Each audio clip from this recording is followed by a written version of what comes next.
Action. Hello, this is JJ, and welcome to JJ's Popular Literature here on Donna Pope YouTube Network and Doug Dennis YouTube Network. Today we will be reading 1984, the novel by George Orwell, beginning with Roman numeral 4 on page 37, if you have the edition that was printed from Signet Classics. It should be on page 37. With the deep, unconscious sigh which not even the nearness of the telescreen could prevent him from uttering when his day's work started, Winston pulled the speakwrite toward him, blew the dust from its mouthpiece, and put on his spectacles. Then he unrolled and clipped together 4 small cylinders of paper, which had already flopped out of the pneumatic tube on the right-hand side of his desk. In the walls of the cubicle there were 3 orifices. To the right of the speakwrite, a small pneumatic tube for written messages, to the left, a larger one for newspapers, and in the side wall, within easy reach of Winston's arm, a large oblong slit protected by a wire grating. This last was for the disposal of waste paper. Similar slits existed in thousands or tens of thousands throughout the building, not only in every room but at short intervals in every corridor. For some reason, they were nicknamed memory holes. This is getting dirty already. You got orifices, you got holes. When one knew that any document was due for destruction, or even when one saw a scrap of waste paper lying about, it was an automatic action. Oh, now I see why I told my stepdad, my dad, and then, have you read 1964? So yeah, this is a dirty book. Like, yes, it is, Doug. Yes, it is. When one knew that any document was due for destruction, or even when one saw a scrap of waste paper lying about, it was an automatic action to lift the flap of the nearest memory hole and drop it in, whereupon it would be whirled away on a current of warm air to the enormous furnaces which were hidden somewhere in the recesses of the building. Winston examined the 4 slips of paper which he had unrolled. Each contained a message of only 1 or 2 lines, in the abbreviated jargon not actually Newspeak, but consisting largely of Newspeak words, which was used in the ministry for internal purposes. They ran: Times 17.8.3.84 BB speech mal-reported Africa rectify. Times 19.12.83 forecast 3 YP fourth quarter 83 misprints verify current issue. Times 14.2.84 mini plenty malquoted chocolate rectify. Times 3.12.83 reporting BB day order double plus ungood refs unpersons rewrite fullwise up sub anti-filling. With a faint feeling of satisfaction, Winston laid the 4th message aside. It was an intricate and responsible job and had better be dealt with last. The other 3 were routine matters, though the second one would probably mean some tedious wading through lists of figures.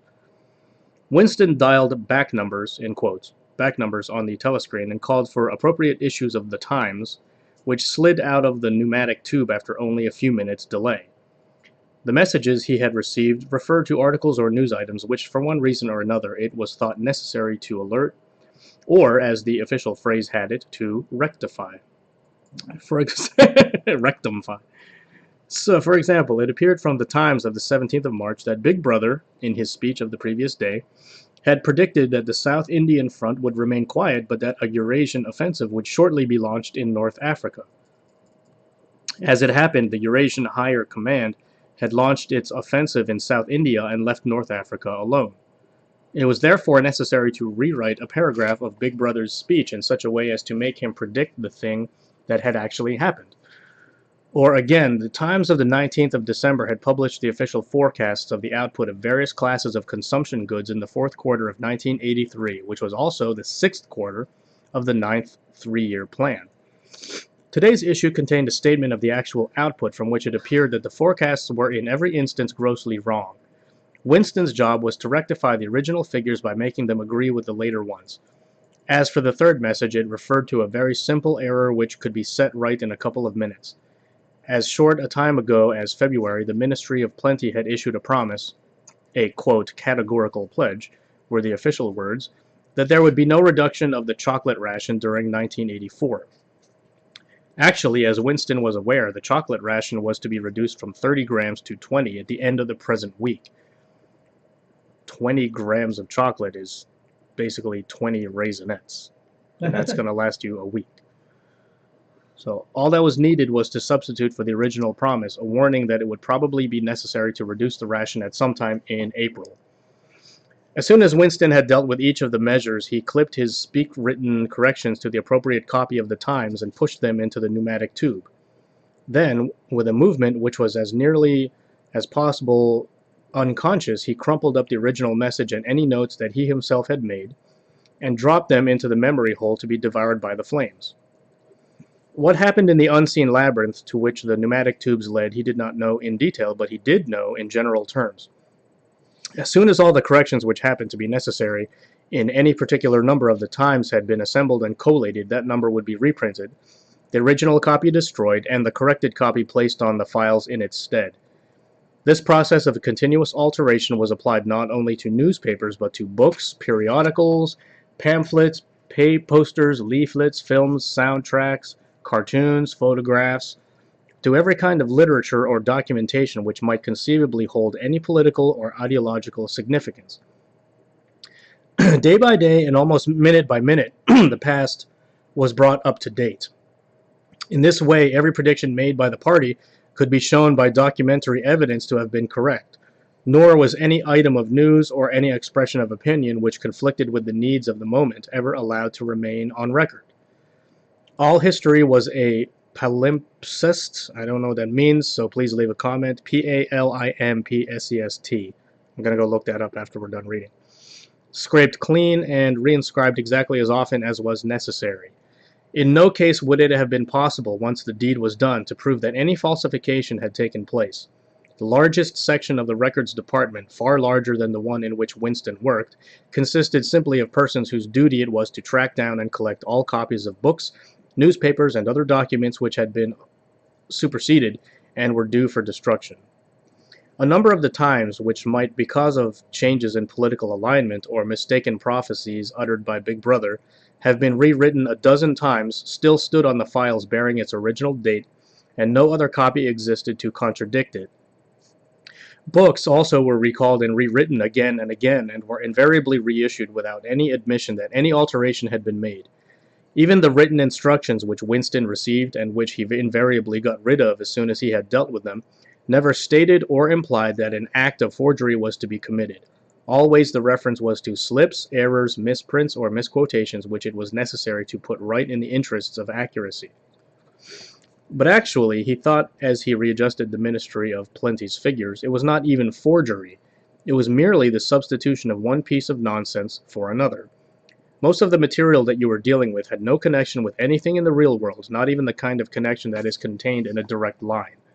Or lie, L-I-E. Statistics were just as much a fantasy in their original version as in their rectified version. A great deal of time you were expected to make them up out of your head. For example, the Ministry of Plenty's forecast had estimated the output of boots for the quarter at 145 million pairs. The actual output was given as 62 millions. Winston, however, in rewriting the forecast, marked the figure down to 57 millions, so as to allow for the usual claim that the quota had been overfilled. In any case, 62 millions was no nearer the truth than 57 millions or than 145 millions. Very likely no boots had been produced at all. Likelier still, nobody knew how many had been produced, and much less cared. All one knew was that every quarter astronomical numbers of boots were produced on paper, while perhaps half the population of Oceania went barefoot. And so it was with every class of recorded fact, great or small. Everything faded away into a shadow world in which, finally, even the date of the year had become uncertain. Winston glanced across the hall. In the corresponding cubicle on the other side, a small, precise-looking, dark-chinned man named Tillotson was working steadily away with a folded newspaper on his knee, and his mouth very close to the mouthpiece of the speakwrite. He had the air of trying to keep what he was saying a secret between himself and the telescreen. He looked up, and his spectacles darted a hostile flash in Winston's direction. Winston hardly knew Tillotson, and he had no idea what work he was employed on. People in the records department did not readily talk about their jobs. In the long windowless hall, with its double row of cubicles and its endless rustle of papers and hum of voices murmuring into speakwrites, there were quite a dozen people whom Winston did not even know by name, though he daily saw them hurrying to and fro in the corridors or gesticulating in the 2 minutes hate. He knew that in the cubicle next to him, the little woman with sandy hair toiled day in, day out, simply at tracking down and deleting from the press the names of people who had been vaporized and were therefore considered never to have existed. There was a certain fitness in this, since her own husband had been vaporized a couple years earlier. And a few cubicles away, a mild, ineffectual, dreamy creature named Ampleforth, with very hairy ears and a surprising talent for juggling with rhymes and meters, was engaged in producing garbled versions, definitive texts they were called, of poems which had become ideologically offensive, but which for one reason or another were to be retained in the anthologies. And this hall, with its 50 workers or thereabouts, was only one subsection, a single cell, as it were, in the huge complexity of the records department. Beyond, above, below, were other swarms of workers engaged in an unimaginable multitude of jobs. There were the huge printing shops with their sub-editors, their typography experts, and their elaborately equipped studios for the faking of photographs. There was the teleprograms section with its engineers, its producers, and its teams of actors, especially chosen for their skill in imitating voices. There were the armies of reference clerks whose job was simply to draw up lists of books and periodicals which were due for recall. There were the vast repositories where the corrected documents were stored and the hidden furnaces where the original copies were destroyed. And somehow or other, quite anonymous, there were the directing brains who coordinated the whole effort and laid down the lines of policy which made it necessary that this fragment of the past should be preserved, that one falsified and the other rubbed out of existence. And the records department, after all, was itself only a single branch of the Ministry of Truth, whose primary job was not to reconstruct the past, but to supply the citizens of Oceania with newspapers, films, textbooks, telescreen programs, plays, novels, with every conceivable kind of information, instruction, or entertainment, from a statue to a slogan, from a lyric poem to a biological treatise, and from a child's spelling book to a Newspeak dictionary. And the ministry had not only to supply the multifarious needs of the party, but also to repeat the whole operation at a lower level for the benefit of the proletariat. There was a whole chain of separate departments dealing with proletarian literature, music, drama, and entertainment generally. Here were produced rubbishy newspapers containing almost nothing except sport, crime, and astrology, sensational 5-cent novelettes, films oozing with sex, and sentimental songs which are composed entirely by mechanical means on a special kind of kaleidoscope known as a versificator. There was even a whole subsection, pornosec it was called in Newspeak, engaged in producing the lowest kind of pornography, which was sent out in sealed packets, and which no party member other than those who worked on it was permitted to look at. So they keep it all to themselves. The 3 messages had slid out of the pneumatic tube while Winston was working, but they were simple matters, and he had disposed of them before the 2 minutes hate interrupted him. When the hate was over, he returned to his cubicle, took the Newspeak dictionary from the shelf, pushed the speakwrite to one side, cleaned his spectacles, and settled down to his main job of the morning. Winston's greatest pleasure in life was in his work. Most of it was a tedious routine, but included in it there were also jobs so difficult and intricate that you could lose yourself in them as in the depths of a mathematical problem. Delicate pieces of forgery in which you had nothing to guide you except your knowledge of the principles of ingsoc and your estimate of what the party wanted you to say. Winston was good at this kind of thing. On occasion, he had even been entrusted with the rectification of the Times' leading articles, which were written entirely in Newspeak. He unrolled the message that he had set aside earlier. It ran, Times 3.12.83. Reporting BB Day Order double plus ungood, refs unpersons, rewrite full-wise up sub anti-filing. In Old Speak, or Standard English, this might be rendered, the reporting of Big Brother's order for the day in the Times of December 3rd, 1983 is extremely unsatisfactory and makes references to non-existent persons. Rewrite it in full and submit your draft to higher authority before filing. Winston read through the offending article. Big Brother's order for the day, it seemed, had been chiefly devoted to praising the work of an organization known as FFCC, which supplied cigarettes and other comforts to the sailors in the floating fortresses. A certain Comrade Withers, a prominent member, member of the inner party, had been singled out for special mention and awarded a decoration, the Order of Conspicuous Merit, Second Class. Maybe that's where they got Smithers from. It's Simpsons. 3 months later, FFCC had suddenly been dissolved with no reasons given. One would assume that Withers and his associates were now in disgrace, but there had been no report of the matter in the press or on the telescreen. That was to be expected, since it was unusual for political offenders to be put on trial or even publicly denounced. The great purges involving thousands of people with public trials of traitors and thought criminals were made abject confession of their crimes and were afterwards executed, were special showpieces not occurring oftener than once in a couple of years. More commonly, people who had incurred the displeasure of the party simply disappeared and were never heard of again. One never had the smallest clue as to what had happened to them. In some cases, they might not even be dead. Perhaps 30 people personally known to Winston, not counting his parents, had disappeared at one time or another. Winston stroked his nose gently with a paperclip. In the cubicle across the way, Comrade Tillotson was still crouching secretively over his speakwrite. He raised his head for a moment, again the hostile spectacle flash. Winston wondered whether Comrade Tillotson was engaged on the same job as himself. It was perfectly possible. So tricky a piece of work would never be entrusted to a single person. On the other hand, to turn it over to a committee would be to admit openly that an act of fabrication was taking place. Very likely as many as a dozen people were now working away on rival versions of what Big Brother had actually said.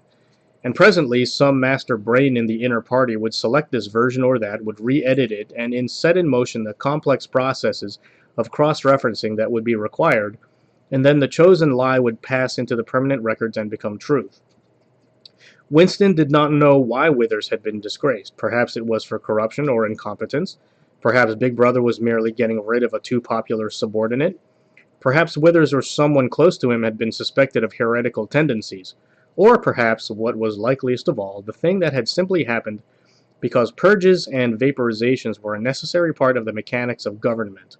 The only real clue lay in the words refs unpersons, which indicated that Withers was already dead.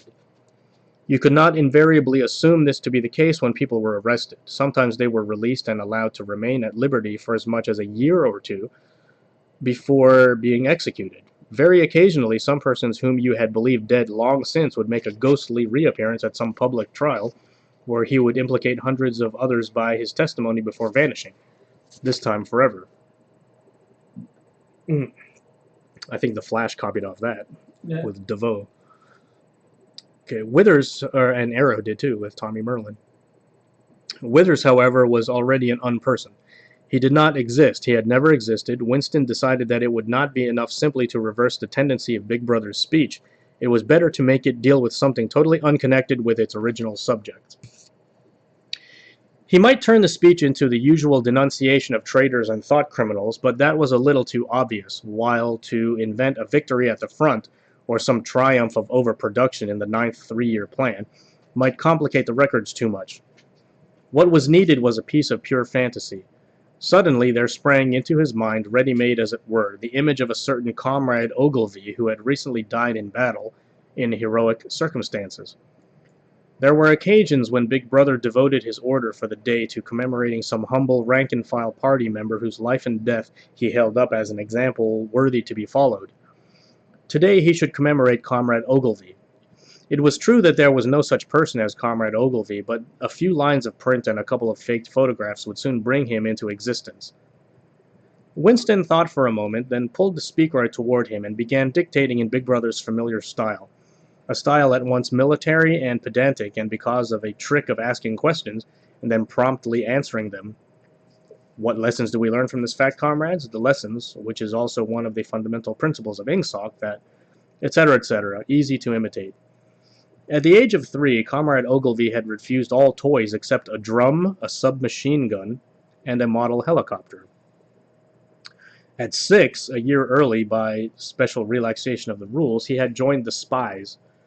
At 9, he had been a troop leader. At 11, he had denounced his uncle to the thought police after overhearing a conversation with Comrade Ogilvy. He's basically been a military guy ever since he was 3 years old. Wow. And he played with military toys instead of playing with toys. He turned in his uncle because he overheard a conversation which appeared to him to have criminal tendencies. At 17, he had been a district organizer of the Junior Anti-Sex League. He's a virgin. At 19, he had designed a hand grenade which had been adopted by the Ministry of Peace and which, at its first trial, had killed 31 Eurasian prisoners in one burst. A mass murderer. At 23, he had perished in action. Pursued by enemy jet planes while flying over the Indian Ocean with important dispatches, he had weighted his body with his machine gun and leaped out of the helicopter into deep water, dispatches and all. An end, said Big Brother, which was impossible to contemplate without feelings of envy. Big Brother added a few remarks on the purity and single-mindedness of Comrade Ogilvy's life. He was a total abstainer and a non-smoker, had no recreations except a daily hour in the gymnasium, and had taken a vow of celibacy, believing marriage and the care of a family to be incompatible with a 24-hour-a-day devotion to duty. So other than the whole murdering thing, he could get a temple recommend. He had no subjects of conversation except the principles of Ingsoc, and no aim in life except the defeat of the Eurasian enemy, and the hunting down of spies, saboteurs, thought criminals, and traitors generally. Winston debated with himself whether to award Comrade Ogilvy the Order of Conspicuous Merit, and in the end he decided against it because of the unnecessary cross-referencing that it would entail. Once again, he glanced at his rival in the opposite cubicle. Something seemed to tell him with certainty that Tillotson was busy on the same job as himself. There was no way of knowing whose version would finally be adopted, but he felt a profound conviction that it would be his own. Comrade Ogilvy, unimagined an hour ago, was now a fact. It struck him as curious that you could create dead men but not living ones. Comrade Ogilvy, who had never existed in the present, now existed in the past, and when once the act of forgery was forgotten, he would exist just as authentically and upon the same evidence as Charlemagne or Julius Caesar. And that is the conclusion of Roman numeral 4. Big battle right now. I can't really stop. I'm in a huge battle. Okay. When do you want to stop? Can we do a second video and you're still on the... Like, it has to be this video. Yeah. Okay. I'm on a huge fight. It's almost over, I think. Okay. And you can just talk if you want.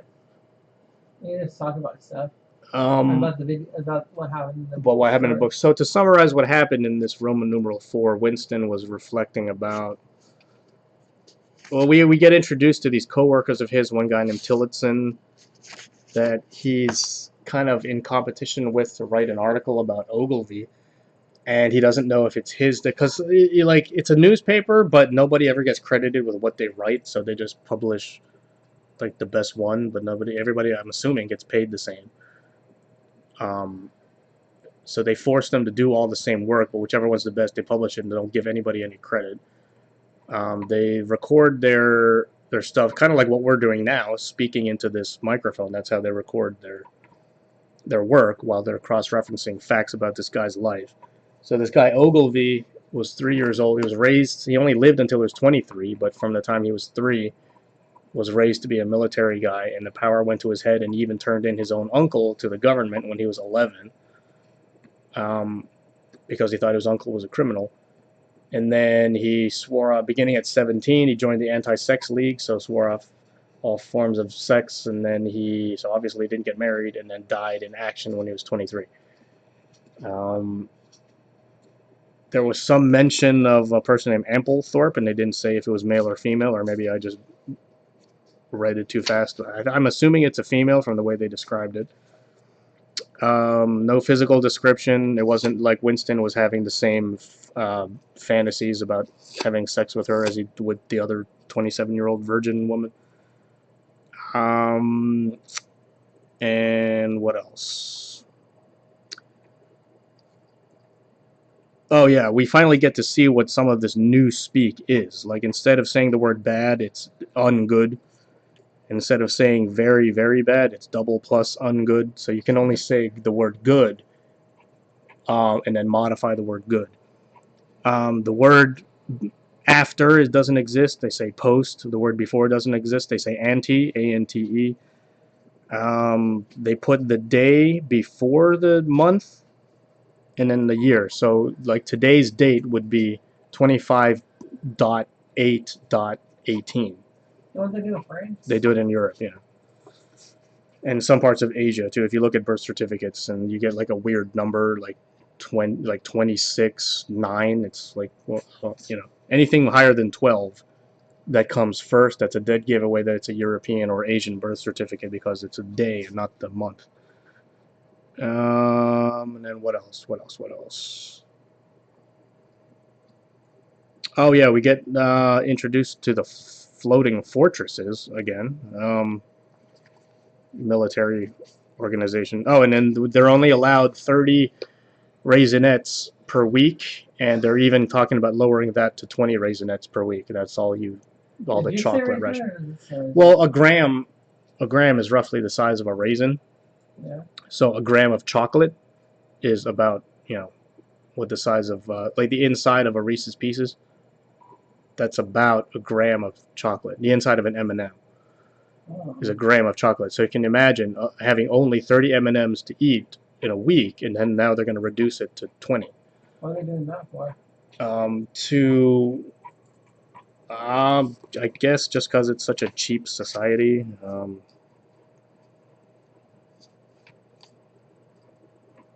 I guess the population is like lowering, like people aren't having babies, so people are dying and not being replaced by babies. How many more minutes? I'm done now. Oh, you're done? Okay, so that was 1984, chapter 4, which is Roman numeral 4. Next time we will pick it up with page 48, if you have the one that's published by Signet Classics. And this is JJ, Popular Literature. The Dream of the 90s is alive in Portland. And then? Yeah, I'm going to do another one. Another video? On this? That's not now. So no. Marker. Maybe we should name these two first. Fine. Anything else you want to say? Is the fat guy still playing tennis? Let me look. The black guy playing tennis. From now on, we're going to call him Bubbles because he's a fat black guy. He's not there, so he must have already lost. Okay. Well, good for him. He's getting some exercise. He's doing better than I am. You got to admire when fat people are working out because at least they're acknowledging that they have to. Okay, you ready? Stop it. Let's stop it, okay? Yeah.